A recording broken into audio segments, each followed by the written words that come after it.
This morning on the news show, we're going to be starting with Dan Ashworth, of course. Obviously, Manchester United being linked with him, and there's big opportunities here for him to be the first football director in the club's history. So we'll talk about that. We're going to talk a little bit about transfers as well. United being linked with a Wolves winger.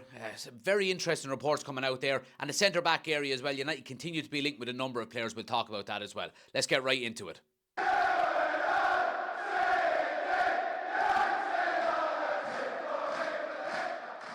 So there's only one place to start, and that's the director of football. Dan Ashworth, in the last maybe 24 hours or so, has been sounded out as the number one candidate to be the first director of football in Manchester United's history. Reports came out all throughout yesterday evening in relation to the story. Number of different news outlets breaking it. And of course then Fabrizio Romano has been speaking on it as well. He says Man United will make their move to appoint Dan Ashworth as their sporting director, with initial discussions having been positive. It will now depend on Newcastle. Ashworth will clarify his position after making a decision with the club soon. So that came out from Fabrizio Romano early this morning. There has been some breaking news in the last maybe 5 or 10 minutes, just while we've been doing this video, and that's coming out from Samuel Luckhurst in the Manchester Evening News, and it's saying that Dan Ashworth does want to leave Newcastle to become Manchester United's inaugural sporting director. The Ineos Group are so confident of prizing him from Newcastle that they have not sounded out alternatives for the post, as he is the only target. So look, I mean, it's very positive news in relation to getting a football director. Dan Ashworth, we know he's got a very good CV, notably with Brighton. I think he took over Brighton, was it in 2019, I think it was, and oversaw obviously the meteoric rise and some of the really good signings that we've seen them make. So look, he's going to be a really good acquisition for Manchester United if we can get it done. Again, I'm not 100% sure how this is going to work. Obviously, Manchester United have never had a football director before, so I don't really know how this works. Does Manchester United have to pay maybe a fee to Newcastle to maybe get him out of his contract? I'm not 100% sure. We did see, obviously, with Omar Barada, that technically he steps down from Manchester City, but he can't take over the role at Manchester United officially until the summer. Is that going to be the case with Dan Ashworth? I'm not 100% sure. Look, what I do know is that regardless of Omar Barada, for example, not being technically and officially a Manchester United employee, he is working behind the scenes and giving his input and so on and so forth, and that can be done regardless of whether you're actually, I suppose, officially on the books with Manchester United. Most importantly, I would suggest is that as soon as this occurs, he will no longer be working for Newcastle and maybe giving his expertise towards that club. So I think once that's the case, he can get in to Manchester United, whether he's officially announced or not, and actually start working and putting plans in place and looking to identify players. It's a really important thing. Obviously, we spoke about it in depth over the last few years, the importance of Manchester United putting a football director in place and putting the structures in place to allow a manager to be successful. And this is just another step. Obviously, we've seen, like we said, Omar Barada come in. Dave Brailsford, is part of the Ineos Group, which is a massive benefit to Manchester United as well. And now hopefully we're going to be seeing Dan Ashworth. Again, I hope Erik ten Hag is going to be a part of this structure, because I do think he will succeed. I think it'll take a lot of the pressure off him when it comes to signings and let him focus more so on managing the team. Now, I do think he will have and should have a say in the players that are signed for Manchester United. But I think the collective is more important than the individual. And I think if we can get a group of people in that are pulling into one direction, looking to sign the similar players and with the same style of football, I think Manchester United can be successful going forward. It looks like Dan Ashworth is going to be the first ever Manchester United football director. In terms of a timeline on when this is going to be officially announced or done, again, I'm not 100% sure. It does look like it's moving very quick, but we'll keep you up to date on it as we go. But let me know your thoughts in the comment section below. Now, let's talk a little bit about transfer news, and some interesting reports coming out today from the Daily Mail linking Manchester United with Wolves winger Pedro Neto. Now, we know all about him. Obviously, he scored that goal against Manchester United a couple of weeks ago to equalise, and thankfully we went on to win the game. But yeah, the Daily Mail are reporting that Manchester United have eyed Wolverhampton Wanderers winger Pedro Neto as a possible target for the summer transfer window. The Red Devils are expected to make significant investment, and rumours have it that they may be looking to add a new right winger to give competition to Alejandro Garnacho. Now, we do know the struggles that Manchester United have had over the past couple of years in relation to that right-hand side, that right wing spot. Jadon Sancho, Mason Greenwood, Anthony, so on and so forth. The list goes on. And I do think it is a very, very important area that United should be looking to improve in the summer. We know, obviously, Alejandro Garnacho has slotted in there relatively well, it has to be said. We did see that he was kind of keeping Marcus Rashford out of that left-hand side spot for a while. Rashford came back. Rashford played on the right a little bit, never really suited him. But Garnacho is really after making it his own and scoring a lot of goals from that right-hand side.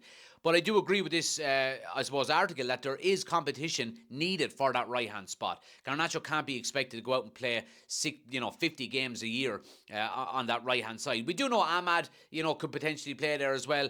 A little bit inexperienced. I think going out and getting someone like Pedro Neto, I really rate him. I think he's a really, really good footballer. And he's got a market value at the moment of around 45 million euros. So probably anywhere just under 40 million pounds. And I think for that value, you're getting a really, really good footballer. Looks like he has a really good mentality as well. You can see players on the pitch, players that want to work, players that want to fight, work hard, and, will keep going till the very end. He comes across as one of them players. And I think Erik ten Hag has wanted to identify mentality just as, I won't say just as much as talent, but I think it's nearly as important. You need to have the right mentality to go out and play for a team like Manchester United, and in general as a professional footballer. Pedro Neto looks like the type of player that has that mentality, and I think he would be a really good addition to Manchester United if we go for him. Now, there's been talks of Elise, obviously of Crystal Palace as well. He's had 3 hamstring injuries this season so far, so maybe this is Manchester United sounding out a little bit of an alternative, between now and the end of the season, just in case this guy, Elise, for Crystal Palace continues to get injuries. You don't want to be signing an injury-prone player. I would be really happy with Pedro Neto, I have to say. I think he's a really good footballer. Like I said, we do need competition for that right-hand side, and it's going to be interesting between now and the end of the season who Manchester United are getting linked with, because, like I said, that area is an area that could be looked at. Is it a priority? Probably not. I think maybe a second striker, another centre midfielder are probably top priorities, and then look at the right wing, but it's certainly up there. It's certainly up there. Let me know what you think in the comment section below.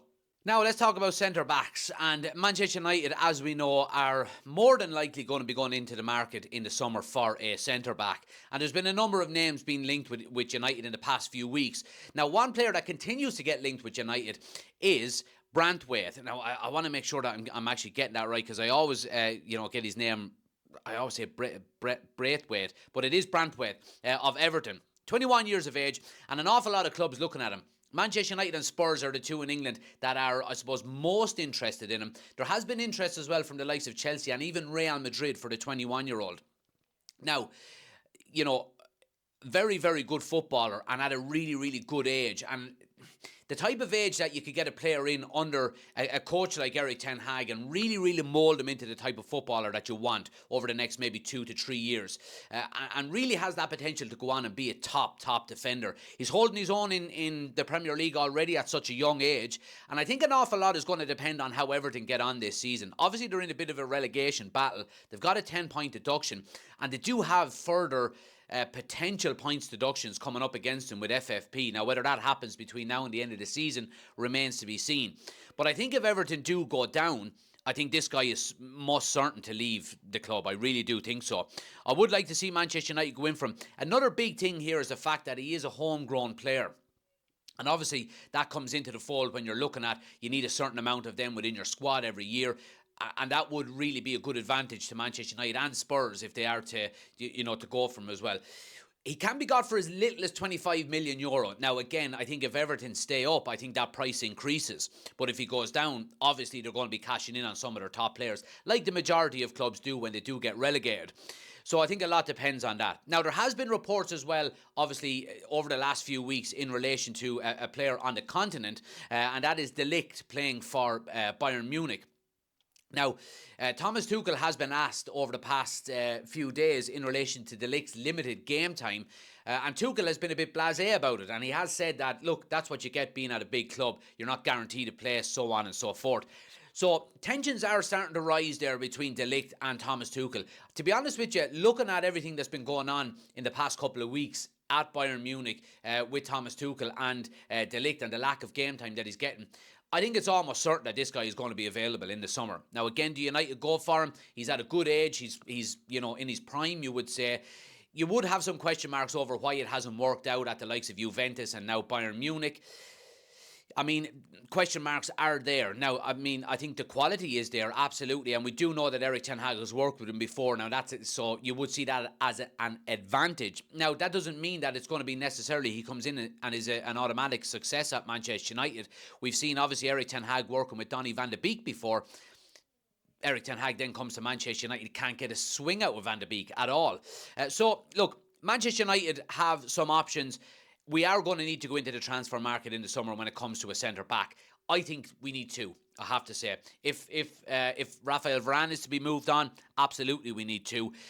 Obviously, United triggered Victor Lindelof's one-year extension, so he's got 18 months left. But do United cash in and try to get some money on him now in the summer rather than letting him leave the following year on a free? I think it's going to be a big transfer window for centre-backs for Manchester United, and I think it is an area that we really, really do have to strengthen.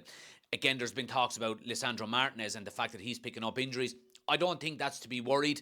I'm not too worried about it at the moment. It's been two injuries, two completely different injuries. I don't think he's an injury-prone player. But other than that, we do need to improve in the centre-back area. But let me know what you think in the comment section below, guys, on all the topics we spoke about. I will be back tonight from 8 o'clock for the news show, as usual. We'll talk about all of these in depth and any other news that comes up between now and 8 o'clock tonight. Please smash a like on the video. Hit subscribe if you're new to the channel. Have a great day, and I'll see you in a bit.